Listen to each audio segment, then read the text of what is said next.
តាមពិតទៅខេត្តត្បូងឃ្មុំពុំមែនជាឈ្មោះខេត្តថ្មីនោះទេឈ្មោះស្រុកឬខេត្តត្បូងឃ្មុំបានលេចឡើងដំបូងក្នុងសិលាចារឹកសម័យក្រោយអង្គរចារនៅលើជញ្ជាំងនៃស្លាបខាងជើងរងទងខាងកើតនៃប្រាសាទអង្គរវត្តរួចទៅហើយ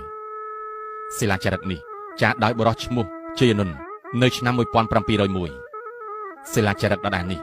គឺចាររៀបរាប់ពីព្រឹត្តិការណ៍ដែលព្រះរាជាបានដំឡើងបុណ្យស័ក្តិឲ្យគាត់មានងារជាស្ដេចក្រាញ់អរជូនត្រួតត្រាដែនដីខេត្តត្បូងឃ្មុំរហូតដល់ដើមសតវត្សទី19មានឃើញឯកសារមួយចំនួនដូចជា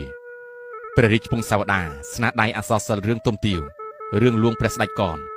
ដែលជារឿងព្រេងនិទានបែបប្រវត្តិសាស្ត្រព្រមទាំងឯកសារប្រវត្តិសាស្ត្រជាច្រើនទៀតទាំងភាសាខ្មែរនិងបរទេសហើយភាគច្រើនឯកសារជាភាសាបារាំងសុទ្ធតែបានសរសេររៀបរាប់អំពីឈ្មោះស្រុកឬខេត្តត្បូងឃ្មុំនៅពេលប្រទេសខ្មែរស្ថិតនៅក្រោមអាណាព្យាបាលរបស់បារាំងចន្លោះពីឆ្នាំ1863ដល់ឆ្នាំ1953ឃើញមានឯកសារដែលសរសេរពីការបង្កើតខេត្តស្រុកខណ្ឌឃុំនិងភូមិជាក់ស្ដែង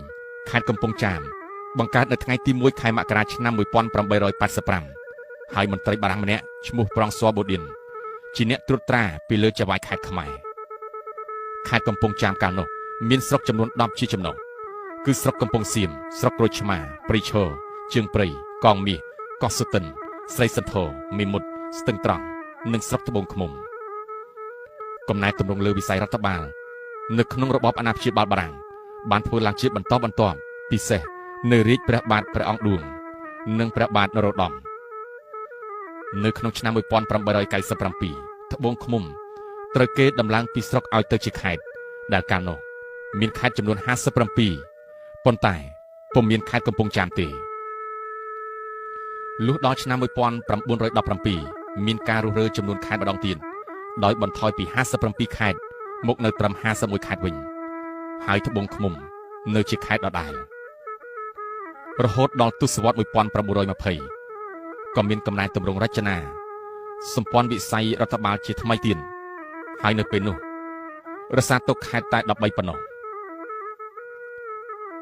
មកទល់នឹងឆ្នាំ2014ទើបរាជរដ្ឋាភិបាលកម្ពុជា